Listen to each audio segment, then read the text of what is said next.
தென்கிழக்கு பல்கலைக்கழகத்தினுடைய சிரேஷ்ட விரிவுரையாளர், என்னுடைய அன்புக்குரிய ஆசிரியர் கலாநிதி சஜா சார் அவர்களை அன்போடு தொடர்ந்து பிரதம பேச்சினை வழங்குவதற்காக நாங்கள் அழைத்துக் கொள்கின்றோம் மேடைக்கு.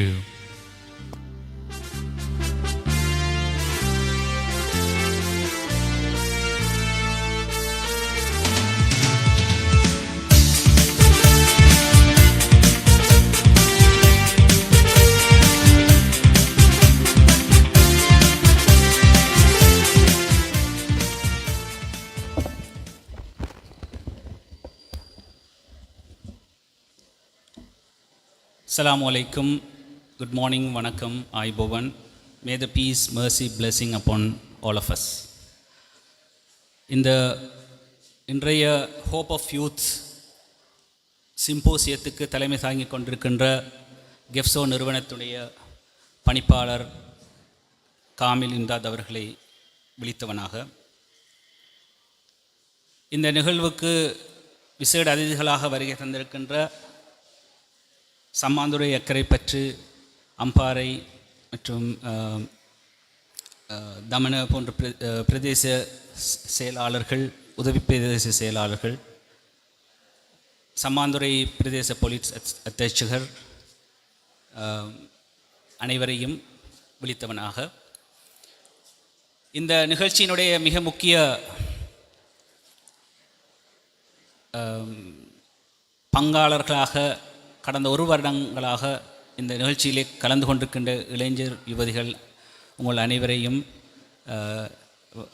வரவேற்றவனாக, இந்த நிகழ்ச்சியில் கலந்து கொண்டிருக்கின்ற ஏனைய அரச நிறுவனங்களுடைய உத்தியோகத்தர்களையும் இந்த சந்தர்ப்பத்தில் விழித்துக் கொள்கின்றேன். எங்களுக்கு தெரியும், நாங்கள் பொதுவாக கேள்விப்பட்டிருக்கின்ற ஒரு கூற்று, மகாத்மா காந்தியினுடைய ஒரு மிக முக்கியமான ஒரு கூற்றோடு எனது இந்த சிறப்புரையை தொடங்கலாம் என்று நினைக்கின்றேன். மகாத்மா காந்தி ஒரு முறை சொன்னார், நான் வன்முறைக்கு எதிராக இருக்கிறேன். அது நல்லது போன்று தோன்றுபவர்களுக்கு அது தற்காலிகமானது. வன்முறை எனும் கருத்தில் தீமை தொடர்ந்தும் நிரந்தரமாக இருக்கும். I object to violence because when it appears to do good, the good is only temporary. The evil it does is permanent. எப்பொழுதும் வன்முறை மனங்களிலே ஒரு மிக நிரந்தரமான காயங்களை உருவாக்குகின்றது. 2004ஆம் ஆண்டு தென்கிழக்கு பிரதேசத்தில் ஏற்பட்ட இந்திய சமுத்திர சுனாமி அலை, டிசம்பர் 26ஆம் ஆண்டு ஏற்பட்ட அந்த சுனாமி பேரலையின் போது ஒரு இளைஞனாக, பல்கலைக்கழக மாணவனாக நான் இருந்தபோது முதலாவது முறை ஒரு சமூக வன்முறையை நான் எதிர்கொண்டேன். அந்த அனுபவம் இன்றும் கூட என் மனதிலே தொடர்ந்தும் ஒரு வடுவாக இருக்கின்றது. 2004ஆம் ஆண்டு டிசம்பர் 26ஆம் தேதி எமது பிரதேசத்தை தாக்கிய சுனாமி அலை பல்வேறு உயிர்களை காவு கொண்ட போது, கல்முனை பிரதேசத்திலே, குறிப்பாக சாய்ந்தமருது பிரதேசத்திலே பல்வேறு உயிர்கள் இழந்த சந்தர்ப்பத்திலே பாதிக்கப்பட்ட மக்களுக்காக உதவி செய்கின்ற ஒரு இளைஞர் அணியிலே நானும் கலந்து கொண்டிருந்தேன். அந்த ஒரு மிகவும் சிக்கலான, மிகவும் கஷ்டமான ஒரு சூழலிலே பல்வேறு பிரதேசங்களிலிருந்தும் இந்த கிழக்கு மாகாணத்தை நோக்கி பல்வேறு உதவிகள் வந்தன. அந்த உதவிகள் அனைத்தும் பல்வேறு பாடசாலைகளில், பல்வேறு சமய நிறுவனங்கள், பள்ளிவாசல்கள், கோயில்கள், சர்ச்கள் போன்ற பல்வேறு நிறுவனங்களில் வைத்து மக்களுக்கு பகிர்ந்தளிக்கப்பட்டு, இவ்வாறான ஒரு சந்தர்ப்பத்திலே நானும் சாய்ந்தமருது அல்ஹிலால் வித்யாலயத்திலே ஒரு களப்பலியாளனாக, ஒரு தொண்டனாக, ஒரு இளைஞனாக வேலை செய்து கொண்டிருந்த போது, இந்த எமது சமூகத்திலே காணப்படுகின்ற ஒரு குழு அந்த பாடசாலைக்கு வந்து அந்த பாடசாலையிலே மக்களுக்காக சேகரிக்கப்பட்டு வைத்திருந்த அரிசி, மா போன்ற பல்வேறு உலருணவுப் பொருட்களை அந்த அந்த அறையை உடைத்து தாக்கி அங்கிருப்பவர்களையும் தாக்கி அதை பெற்றுக்கொண்டு சென்றார்கள். அந்த நேரத்திலே எங்களுக்கும் அங்கே வந்திருந்தவர்களுக்கும் இடையிலே ஒரு வாக்குவாதம் ஏற்பட்டது. அது கடைசியிலே ஒரு சிறிய வன்முறையாக, ஒரு பெரிய ஒரு வன்முறையாக இல்லாவிட்டாலும் ஒரு சிறிய ஒரு வன்முறையாக மாறியது. ஒரு இளைஞனாக அன்று ஒரு சமூக பணியிலே ஈடுபடுகின்ற போது ஒரு வன்முறையை எதிர்கொண்ட அந்த அனுபவம் தொடர்ந்தும் கடந்த 24 வருடங்களாக இந்த பணியிலே தொடர்ந்தும் இருக்கின்ற எனக்கு ஒரு வித்தியாசமான ஒரு சிந்தனையை தந்தது. நான் ஏன் குறிப்பிடுகிறேன் என்றால், இளைஞர்கள் வன்முறையை எதிர்கொள்கிறார்கள். அந்த வன்முறையை அவர்கள் எதிர்க்கின்ற அதே நேரத்திலே அவர்கள் மீது வன்முறை தூண்டப்படுகிறது. எனவே இதற்கு இளைஞர்களை தயார்படுத்துவது, ஒரு திட்டங்களின் மூலம் அவர்களை சரியான முறை வழிப்படுத்துவது மிக முக்கியமானது. அவ்வாறான ஒரு திட்டத்தை தான் இந்த கெஃப்சோ நிறுவனமும் இந்த ஹெல்விட்டாஸ், ஜிசெஃப் போன்ற இந்த நிறுவனங்களின் உதவியுடன் அமுல்படுத்தி கொண்டிருக்கின்றது. 2000-2004 ஆண்டு காலங்களிலே சமூக ஊடகங்கள், இந்த ஊடகங்களுடைய பாதிப்பு மிகவும் குறைவு. ஆனால் இன்று இந்த டிஜிட்டல் வேர்ல்டு, ஒரு இலத்திரனியல் உலகத்திலே இந்த வன்முறையை தூண்டுகின்ற கலாச்சாரம் மிக இலகுவாக நடைபெற்று விடுகிறது. ஒரு சிறிய ஒரு 1-2 செகண்ட்களுக்கு வெளியிடப்படுகின்ற ஒரு காணொளி இளைஞர்கள் மத்தியிலும் சிறுவர்கள் மத்தியிலும் பெண்களுக்கும் பல்வேறு வன்முறைகளை பெண்களும் பல்வேறு வன்முறைகளை சம்பவங்களை எதிர்கொள்கிறார்கள். எனவே இவ்வாறான ஒரு சந்தர்ப்பத்திலே மிக முக்கியமாக நாங்கள் ஒரு வன்முறை கலாச்சாரத்திலிருந்து எவ்வாறு விடுபடுவது, அவ்வாறான வன்முறை கலாச்சாரத்தை எவ்வாறு தவிர்த்து கொள்வது தொடர்பான விடயங்களை சரியான முறையிலே கற்று வாசித்து அறிந்து தெரிந்து கொள்வது மிக முக்கியமானது.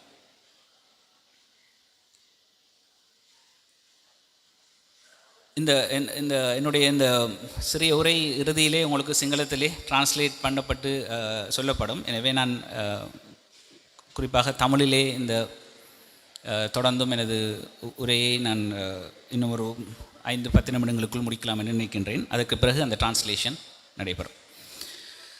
ரைட். இந்த உரையிலே மிக முக்கியமாக கடந்த 1 வருடங்களாக நானும் சில பயிற்சி நெறிகளை இந்த இளைஞர்கள் யுவதிகளுக்கு செய்து கொண்டிருந்தேன். அந்த நேரத்திலே நாங்கள் அவதானித்த ஒரு விடயம், புத்தாக்கமாக சிந்திப்பது, வித்தியாசமாக சிந்திப்பது, கிரியேட்டிவ் திங்கிங் அல்லது இனோவேட்டிவ் அப்ரோச்சஸ் என்று சொல்வார்கள்.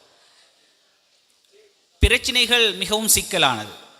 Right. Problems are very complex. So when we address the problems, நாங்கள் பிரச்சனைகளை தீர்க்கின்ற போது நாங்கள் ஒரு சரியான தீர்வை பெற வேண்டுமாக இருந்தால், right, to achieve an effective solution, we have to think differently, innovatively or creatively, right? So இந்த கடந்த 1 வருட காலங்களாக இந்த இளைஞர் யுவதிகளுக்கு அதிகமாக இந்த புத்தாக்கமாக சிந்திப்பது, இந்த ஒரு சிக்கலான பிரச்சனையை எவ்வாறு புத்தாக்கமாக சிந்தித்து அதை தீர்க்க முடியும் என்பது தொடர்பான விடயங்களையே நாங்கள் அதிகமாக கதைத்து கொண்டிருந்தோம். ஆனால் நாங்கள் எதிர்நோக்குகின்ற ஒரு மிக முக்கியமான ஒரு சவால், இளைஞர்களிடத்திலே குறிப்பாக எமது பகுதியிலே இந்த புத்தாக்க சிந்தனைகள் அவை வெளிக்கொண்டு வரப்படுவதில்லை. தேசிய மட்டங்களிலும் சர்வதேச மட்டங்களிலும் இந்த புத்தாக்க சிந்தனை மிக பிரபல்யம் பெற்றிருந்தாலும், எங்களது பகுதிகளிலே காணப்படுகின்ற பிரச்சனைகளை தீர்ப்பதிலே இளைஞர்களும் யுவதிகளும் எடுக்கின்ற இந்த புத்தாக்கமான தீர்வுகள், இனோவேட்டிவ் சொல்யூஷன்ஸ், தேசிய மட்டத்துக்கும் சர்வதேச மட்டங்களுக்கும் கொண்டு செல்வப்படுவதில்லை. எனவே இதற்கான ஒரு பிளாட்ஃபார்மாக, ஒரு தளமாக இவ்வாறான திட்டங்களை இளைஞர் யுவதிகள் இன்னும் திறன்பட பயன்படுத்த வேண்டும் என்பதுதான் எங்களுக்குள் இருக்கின்ற ஒரு மிக முக்கியமான ஒரு ஒரு தேவை. ரைட், இதை எவ்வாறு செய்யலாம் என்பது தொடர்பாக ஒரு சில விடயங்களை, 3 மிக முக்கியமான விடயங்களை நான் உங்களோடு பகிர்ந்து எனது இந்த சிறிய உரையை முடிக்கலாம் என்று நினைக்கின்றேன். முதலாவது சிஸ்டம் திங்கிங். எப்பொழுதும் ஒரு பிரச்சினையை நாங்கள் எதிர்கொள்கின்ற போது அந்த பிரச்சினையை தீர்ப்பதற்காக நாங்கள் பல்வேறு வழிமுறைகளை கையாள்கின்றோம். ரைட், அதிலே மிக முக்கியமான ஒரு வழிமுறை தான் இந்த சிஸ்டம் திங்கிங் அப்ரோச். இளைஞர் யுவதிகள் இந்த சிஸ்டம் திங்கிங் அப்ரோச்சை மிக சிறப்பாக பயன்படுத்துவார்களாக இருந்தால் நீங்கள் செய்கின்ற திட்டங்கள், நீங்கள் வழங்குகின்ற தீர்வுகள் தேசிய ரீதியில் மட்டுமல்ல சர்வதேச ரீதியிலும் பிரபல்யம் பெறக்கூடிய தீர்வுகளாக உங்களது தீர்வுகள் அமையும். ரைட், இதிலே முதலாவது இந்த சிஸ்டம் திங்கிங். அதுக்குரிய தமிழ் சொல்ல சிஸ்டம் என்றால் என்ன? ஒரு அமைப்பு. ரைட், அமைப்பு ரீதியாக சிந்திப்பது அல்லது கட்டம் கட்டமாக சிந்திப்பது. ஸோ இந்த சிஸ்டம் திங்கிங் அப்ரோச் இல்லை மிக முக்கியமாக நாங்கள் கவனத்தில் கொள்ள வேண்டியது, பிரச்சினைகளை நாங்கள் சரியான முறையிலே கூறுகளாக பிரித்து அதன் அடிப்படை காரணங்களை இனங்காண வேண்டும். வன்முறையை நோக்கிய கலாச்சாரத்தை ஊக்குவிக்கின்ற பிரச்சினைகளை இனங்கண்டு அதற்கான ரூட் கோசஸ், அதற்கான அடிப்படை காரணங்கள் என்ன என்பதை சரியான முறையிலே இனங்கண்டால்தான் அந்த பிரச்சினைகளுக்கான தீர்வுகளை சரியான முறையில் நாங்கள் இனங்காண முடியும். எனவே இந்த சிஸ்டம் திங்கிங் அப்ரோச், எங்களது பிரச்சினைகளை சிஸ்டம்களாக நாங்கள் ஆராய்ந்து அதன் மூலம் அந்த ஒவ்வொரு சிஸ்டத்திலேயும் காணப்படுகின்ற அடிப்படை கூறுகளை, ரூட் கோசஸ்களை நாங்கள் இனங்கண்டு அதற்கான தீர்வுகளை நாங்கள் ஒன்று சேர்த்து கொண்டு வருகின்ற போது எங்களுக்கு ஒரு சிறந்த புத்தாக்கமான கிரியேட்டிவ் சொல்யூஷன் ஒன்று எங்களுக்கு கிடைக்கும். இது முதலாவது. இரண்டாவது விடயம் அட்வொகசி. அதுவும் குறிப்பாக இந்த ப்ரிவென்டிங் வயலன்ஸ் எக்ஸ்ட்ரீமிசம் அல்லது இந்த ப்ரிவென்ஷன் ஆஃப் வயலன்ஸ் மிக முக்கியமான ஒரு விடயம். அதற்காக நாங்கள் பரிந்துரை செய்வது, அட்வொகேட் பண்ணுவது, அட்வொகசி. ஸோ அட்வொகசி என்கிற இந்த அப்ரோச் சரியான முறையிலே திட்டமிடப்பட வேண்டும். சரியான முறையிலே அதை நீங்கள் டிசைன் பண்ணுவீர்களாக இருந்தால், இந்த அட்வொகசியை சரியான முறையிலே உங்களால் டிசைன் பண்ண முடியுமாக இருந்தால் அந்த வன்முறையை நாங்கள் தடுக்க முடியும். எனவே ரெண்டாவது அப்ரோச் எப்பொழுதும் இந்த அட்வொகசி என்பது நாங்கள் சிறந்த முறையிலே செய்ய வேண்டும். அதற்கு எங்கள்கிட்ட சில ஸ்கில்கள் உருவாக வேண்டும், சில திறன்களை நாங்கள் உருவாக்கி கொள்ள வேண்டும். அட்வொகசியிலே மிக முக்கியமான ஒரு திறன் listening, facilitation skills, dialogue. Right, இவ்வாறான முக்கியமான சில திறன்களை எங்களோட வளர்த்து கொள்ள வேண்டும். செவிமடுத்தல், பிரச்சினைகளை மக்களிடமும் யுவதிகளிடம் சென்று சிறந்த முறையிலே செவிமடுக்கக்கூடியவர்களாக மாற வேண்டும். லிசனர்ஸ், ஆக்டிவ் லிசனர்ஸ் அல்லது ஆக்டிவ் லிசனிங், அது ஒரு art. Listening is an art. இது நிறைய பேர்கிட்ட இல்லை. ரைட், செவிமடுத்தல் என்பது ஒரு ஆர்ட், ஒரு கலை. அது நிறைய பேர் எங்களிடத்தில் இல்லை. அதுக்கு காரணம், ஒருவர் ஒரு விடயத்தை கதைக்கின்ற போது அவரிடம் என்ன கேள்விகளை நாங்கள் கேட்கலாம் என்றுதான் நாங்கள் சிந்திக்கிறேமே ஒழிய அவர்கள் சொல்லுகின்ற விடயங்களை கிரகிப்பவர்களாக நாங்கள் இல்லை.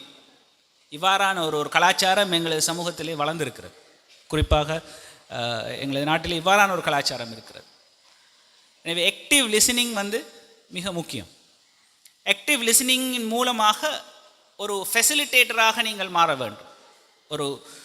ஒரு பிரச்சனை ஒன்று இடம்பெறுகின்ற போது அந்த பிரச்சனையை எவ்வாறு சிறந்த முறையில் தீர்த்து வைக்க முடியும் என்பதற்கான சிறந்த ஸ்கில்ஸ், மிக முக்கியமான ஒரு ஸ்கில் ஃபெசிலிட்டேஷன் ஸ்கில்ஸ், வசதி அளிப்பது. நாங்கள் யாரும் எக்ஸ்பர்ட் இல்லை, எந்த துறையிலும் நாங்கள் ஒரு துறை சார்ந்தவர்கள் அல்ல. ஆனால் சமூகத்திலே இருக்கின்ற பிரச்சனைகளை தீர்க்க வேண்டும் என்ற ஒரு அவாவோடு இருக்கின்றவர்கள் தான் இளைஞர்கள்.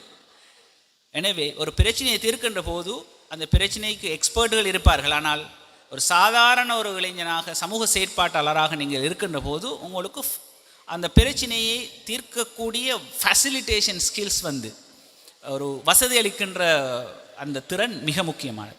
மூன்றாவது, we have to always create dialogue.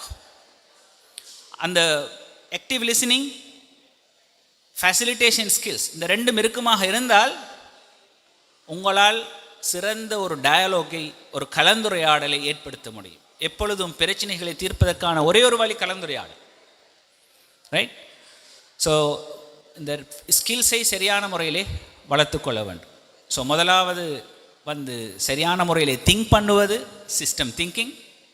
ரெண்டாவது அட்வொகசி, சரியான முறையிலே அதை பரிந்துரை செய்வது, அட்வொகேட் பண்ணுவது. அதற்கான ஸ்கில்ஸ் மிக முக்கியமாக ஒன்று ஆக்டிவ் லிசனிங், ரெண்டாவது ஃபெசிலிட்டேஷன் ஸ்கில், மூன்றாவது டயலாக். ரைட்? இது ரெண்டாவது விடயம். மூன்றாவது மிக முக்கியமான விடயம் அவேர்னஸ், அல்லது இது முதலாவது முக்கியமான விடயமாகவும் வரலாம். ரைட்? இதை சொல்வார்கள் self awareness and awareness raising. So முதலாவது பிரச்சனை பற்றிய தெளிவு எங்களுக்கு இருக்க வேண்டும். இதை நீங்கள் முதலாவதாக கூட எடுக்கலாம். ரைட்? செல்ஃப் அவேர்னஸ், நாங்கள் எங்கே இருக்கிறோம், எங்களுக்கு இந்த பிரச்சனை பற்றி எந்த அளவு தூரம் தெளிவு இருக்கிறது, இந்த பிரச்சனைக்கான தீர்வை கொடுப்பதில் எங்களுக்கு எந்த அளவு தூரம் எங்களது அறிவு இருக்கிறது, எங்களுக்கு எக்ஸ்போஷர் இருக்கிறது என்பது தொடர்பான விடயங்கள். ஸோ செல்ஃப் அவேர்னஸ் மூன்றாவது மிக முக்கியமான விடயம். அந்த செல்ஃப் அவேர்னஸின் மூலமாக நீங்கள் மற்றவர்களுக்கு அவேர்னஸை கொடுக்க முடியும், விழிப்புணர்வுகளை கொடுக்க முடியும். So self awareness and awareness raising, மற்றவர்களுக்கு அவேர்னஸை கொடுக்கின்ற இந்த விடயங்கள்.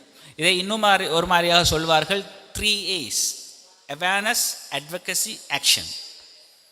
இப்போ நான் ஏற்கனவே சொன்ன அதே விடயங்கள் தான் பல்வேறு விடயங்களிலே இந்த பிரச்சனைகளை புத்தாக்கமாக சிந்திப்பதற்கு உரிய வழிமுறைகளாக கருதப்படுகின்றது.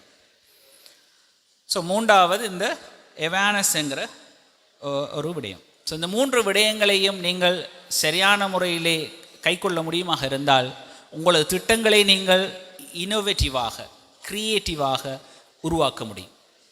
அதை கிரியேட்டிவாக நீங்கள் உருவாக்கினால் அதை உங்களுக்கு ஒரு உலக அளவிலே ஒரு சிறந்த ஒரு தீர்வாக நீங்கள் அதை பரிந்துரை செய்ய முடியும். நீங்கள் எல்லோரும் கேள்விப்பட்டிருப்பீர்கள் நோபல் பிரைஸ்.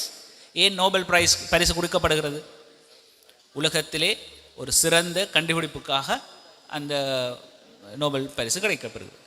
உங்கள் எல்லோருக்கும் தெரியும், நோபல் பரிசு இந்த ஆண்டில் கொடுக்கப்பட வேண்டுமாக இருந்தால் அதற்குரிய புத்தாக்கம் 20-30 வருடங்களுக்கு முதல் ஆரம்பித்திருக்கும். அவர்களுக்குத்தான் அந்த நோபல் பரிசு கொடுக்கப்படுகிறது. கடந்த வருடம் கிடைக்கப்பெற்ற அந்த நோபல் பரிசினுடைய அடித்தளம் 1980கள் 90களிலே கண்டுபிடிக்கப்பட்ட ஒரு இந்த என்ன சொல்கிறது, இப்போ நாங்கள் கதைக்கிற ஏஐ, ஆர்டிஃபிஷியல் இன்டெலிஜென்ஸ் என்று நாங்கள் இப்போது கதைக்கின்ற அந்த ஆர்டிஃபிஷியல் இன்டெலிஜென்ஸுக்கான அடிப்படை எப்போது கண்டுபிடிக்கப்பட்டதோ அவர்களுக்குத்தான் இந்த வருடம் நோபல் பரிசு கொடுக்கப்பட்டிருக்கிறது. இந்த வருடம் 2024ஆம் ஆண்டு இந்த ஆர்டிஃபிஷியல் இன்டெலிஜென்ஸ் எந்தளவு தூரம் சமூகத்திலே தாக்கங்களை ஏற்படுத்துகின்றது என்று நாங்கள் பார்க்குறோம். ஆனால் அதற்கான அடிப்படை கண்டுபிடிப்பு நடந்தது 20 வருடங்களுக்கு முதல். எனவே அவர்களுக்குத்தான் அந்த புத்தாக்க சிந்தனைக்கான ஒரு பரிசு வழங்கப்பட்டிருக்கிறது. எனவே எங்களது தீர்வுகளும் நாங்கள் இப்போது சிந்திக்கின்ற வித்தியாசமாக நாங்கள் உருவாக்குகின்ற எங்களது தீர்வுகள் இன்னும் 5-10 வருடங்களில் அந்த புத்தாக்க சிந்தனை உலகத்திலே காணப்படுகின்ற ஏதோ ஒரு பிரச்சனையை தீர்ப்பதற்கான ஒரு வழிமுறையாக கூட காணப்பட முடியும்.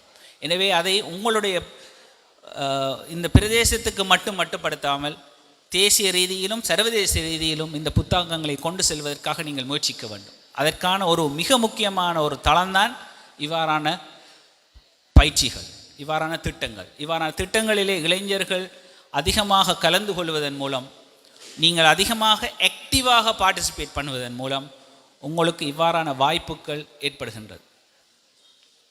ரைட்? நான் சொன்னேன், இப்போ 2000 ஆண்டு இந்த 20 வருடங்களுக்கு முதல் சமூகத்திலேயும் இளைஞர்கள் மத்தியிலேயும் நாங்கள் செய்த செயற்பாடு இந்த 20 வருடங்களுக்கும் எங்களை வித்தியாசமான படிமுறைகளுக்கு இட்டு சென்றிருக்கிறது. அதே போல தான் உங்களுக்கும். நீங்களும் இப்போது 20-24 வயது இளைஞர்கள். எனவே எதிர்காலத்தில் இன்னும் 10-15 வருடங்களிலே உங்களுடைய பங்களிப்பும் தேசிய ரீதியாகவும் சர்வதேச ரீதியாகவும் இருக்க வேண்டும் என்பது எங்கள் எதிர்பார்ப்பு. எனவே அவ்வாறான எதிர்பார்ப்போடு நீங்கள் வேலை செய்ய வேண்டும்.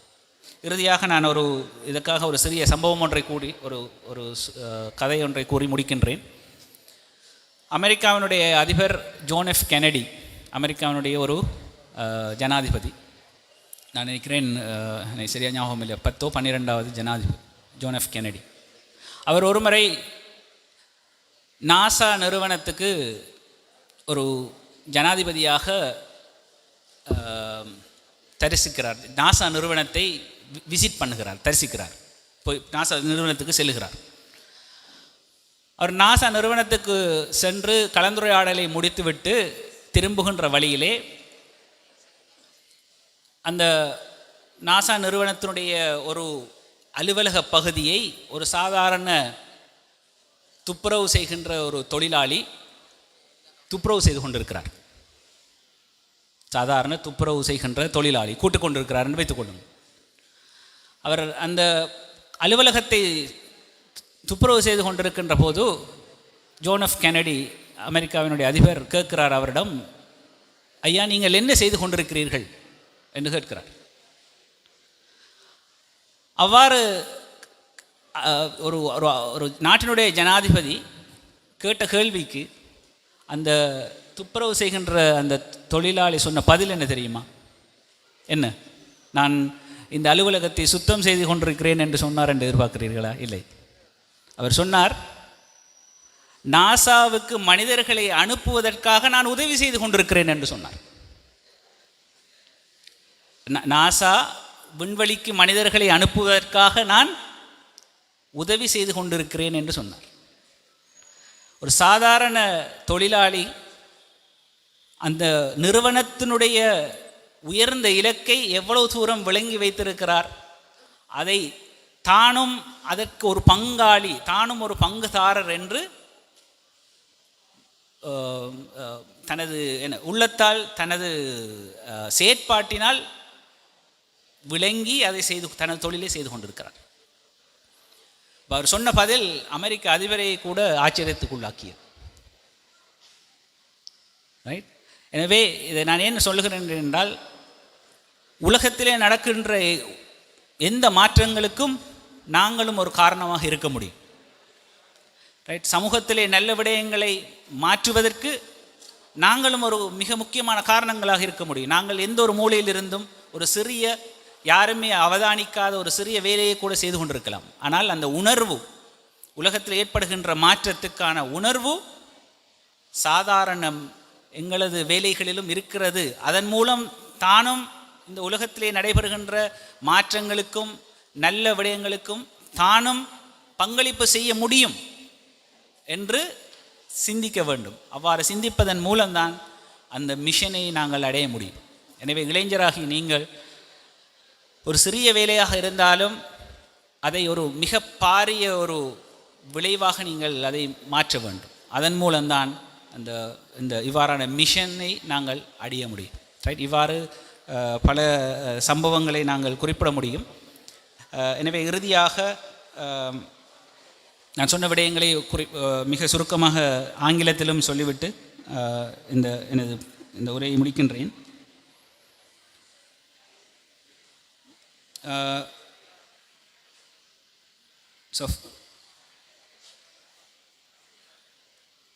So there is a general reflection on what is being done, why and what can be done better. Is there any room for innovative approaches in prevention of violence extremism? Yes. If we try to go out of the box, if we can think innovatively, yes, we can do changes. We can make changes. It requires breaking silos, co-designing creative activities involving various community level stakeholders. And system thinking is one of the important approach in prevention of violence extremism. It's an important sense-making tool, bridging all elements together, allowing to break through the silos approach and bringing in results-driven change. So PV is an area that requires a systematic approach, coherent policy advocacy, deep analysis of root causes and opportunities. As PV does not propose a one-fit-for-all solution, prevention of violence extremism is not a one-person task. It requires an engagement of wide range of actors and diving into local communities' practices. Right, so just to wrap up, there are many challenges that we face. There is no magic formula in prevention of violence and extremism efforts. It's up to us to design an innovative approach that we can scale it up to the national and international level, and we can be part of the change. So every societal player has its own role to perform, starting from the education system, ending with the law enforcement and local advocating with the local departments and authorities. So we can make that change, right? Okay, so with this brief talk, I would like to end by saying that positive peace does not mean the absence of conflict, right? சமாதானம் என்பது மோதல் இல்லாதது அல்ல, அது ஒரு it's a presence of justice, அது ஒரு நீதியினுடைய இருப்பு. எனவே நாங்களும் இந்த சமாதானத்தை நோக்கி செல்வதற்காக எங்களது செயற்பாடுகளையும் புத்தாக்கமாக சிந்தித்து எதிர்காலத்திலே இதைவிட சிறந்த திட்டங்களையும் செயற்பாடுகளையும் செய்ய வேண்டும் என்ற எதிர்பார்ப்போடு எனது இந்த சிறிய உரையை முடித்துக் கொள்கின்றேன். நன்றி. தேங்க்யூ.